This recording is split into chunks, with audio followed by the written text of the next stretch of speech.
സംസ്ഥാന സർക്കാരിന്റെ 4ാം വാർഷികത്തോടനുബന്ധിച്ച് നടത്തിയ എന്റെ കേരളം പ്രദർശന വിപണനമേള ജനപങ്കാളിത്തം കൊണ്ട് ശ്രദ്ധേയമായി. സർക്കാരിന്റെ വികസന നേട്ടങ്ങൾ ജനങ്ങളിലേക്ക് എത്തിക്കുക എന്ന ലക്ഷ്യത്തോടെയാണ് 14 ജില്ലകളിലും മേള സംഘടിപ്പിച്ചത്.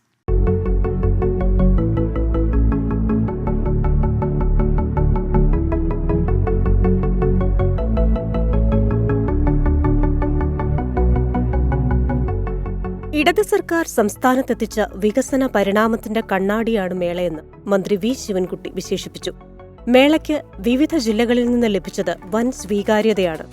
സംസ്ഥാന സർക്കാരിന്റെ പദ്ധതികൾ പൊതുജനങ്ങളെ പരിചയപ്പെടുത്താൻ വിപണന മേളകളിലൂടെ സാധിച്ചു.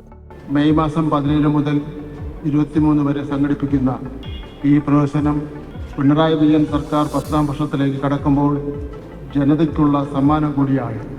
കഴിഞ്ഞ 9 വർഷമായി LDF സർക്കാർ സമഗ്ര വികസന ദൗത്യം ഏറ്റെടുത്തിട്ടുണ്ട്. കേരളത്തിൻ്റെ അടിസ്ഥാന സൗകര്യങ്ങളെയും സമ്പദ് വ്യവസ്ഥയെയും പരിവർത്തനം ചെയ്യുക മാത്രമല്ല, ഓരോ കേരളീയൻ്റെയും ജീവിത നിലവാരം ഉയർത്തുകയും ചെയ്ത ഒരു യാത്രയാണ് ഇത്.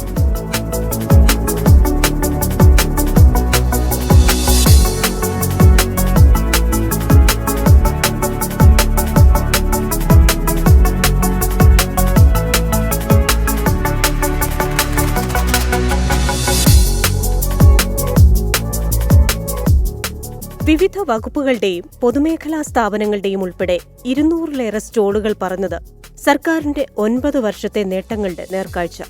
വിഴിഞ്ഞത്ത് നങ്കൂരമിട്ട മദർഷിപ്പിന്റെ മാതൃകയിലൂടെ PRD പവലിയൻ ഭാവികാല നേട്ടങ്ങളുടെ മുൻകാഴ്ചയായി. കഴുമരവും തൂക്കുകയറുമൊക്കെ പ്രദർശിപ്പിച്ച ജയിൽ വകുപ്പിന്റെ സ്റ്റോൾ ഒരേ സമയം കൗതുകവും ശിക്ഷകളോട് ഭയം ജനിപ്പിക്കുന്നതുമായി.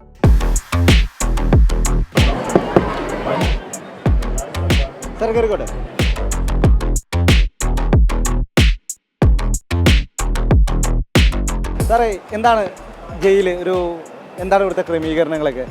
സംസ്ഥാന സർക്കാരിൻ്റെ 4ാം വാർഷികത്തിൻ്റെ ഭാഗമായിട്ട് നടക്കുന്ന എൻ്റെ കേരളം പരിപാടി നമുക്കറിയാം, കേരളത്തിലെ എല്ലാ ജില്ലകളിലും നടക്കുകയാണ്. എല്ലാ ജില്ലകളിലും തന്നെ ജയിൽ വകുപ്പ് പ്രത്യേകമായി ഒരു സ്റ്റാൾ അറേഞ്ച് ചെയ്തിട്ടുണ്ട്. അതെല്ലാം തീം സ്റ്റാൾ എന്നുള്ള നിലയിലാണ് ചെയ്തു വരുന്നത്. അപ്പോൾ നമ്മളിവിടെ ചെയ്തിരിക്കുന്നതെന്ന് പറയുന്നത് എറണാകുളം ജില്ലാ ജയിലിൻ്റെ ഒരു മാതൃകയാണ്. അത് ഫ്രണ്ടിൽ നിന്ന് നിങ്ങൾക്ക് കാണാം, കയറി വരുമ്പോൾ തന്നെ ആ ആർച്ചും കാര്യങ്ങളൊക്കെ ജില്ലാ ജയിലിൻ്റെ അതേ മോഡൽ തന്നെയാണ് ചെയ്തിരിക്കുന്നത്.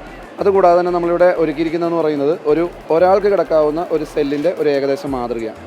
അപ്പോൾ ഒരാൾക്ക് കിടക്കാവുന്ന സെല്ലെന്ന് പറയുമ്പോൾ നമ്മൾ സ്ഥലപരിമിതി കൊണ്ട് അല്പം വ്യത്യാസമുണ്ട്. പക്ഷേ കേരളത്തിലെ ജയിലുകളെന്ന് പറയുന്നത് ഈ ഒരാൾക്ക് കിടക്കാവുന്ന സെല്ലിനോടൊപ്പം തന്നെ നമുക്ക് കൂടുതലും കണ്ടുവരുന്നതെന്ന് പറഞ്ഞാൽ 8 മുതൽ 30ഓളം പേർക്ക് വരെ കിടക്കാവുന്ന വലിയ സെല്ലുകളാണ്.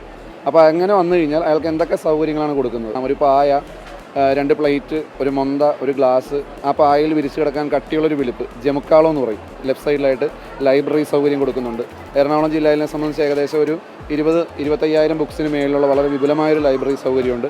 അതുകൂടാതെ തടവുകാർക്ക് ഫോൺ ചെയ്യാവുന്ന ഫോൺ കാർഡ് ഉപയോഗിച്ച് ചിപ്പ് ഓറിയൻറ്റഡ് ആയിട്ടുള്ള സോഫ്റ്റ്വെയർ ഓറിയൻറ്റഡ് ആയിട്ട് അവർക്ക് ചെയ്യാവുന്ന ഫോൺ കാർഡിൻ്റെ ഒരു രൂപവും അതുപോലെ ഫോണിൻ്റെ ഒരു മാതൃകയും നമ്മളിവിടെ പ്രദർശിപ്പിച്ചിട്ടുണ്ട്.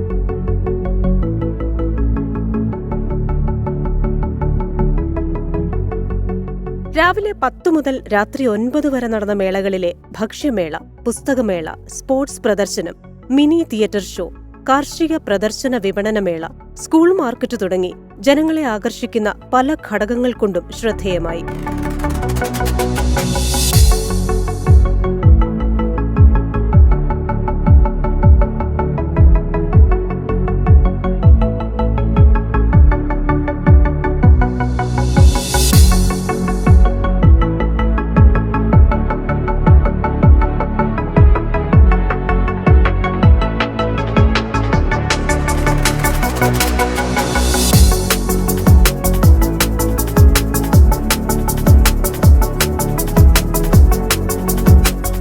പൊതുജനങ്ങൾക്കായി വിവിധ വകുപ്പുകളുടെ സേവനവും മേളയിൽ ഒരുക്കിയിരുന്നു.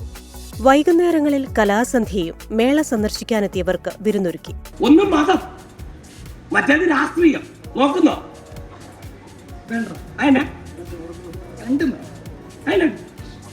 അതാണെങ്കിൽ പിന്നെ നേരിന്നറിയൊന്നും ഇല്ല.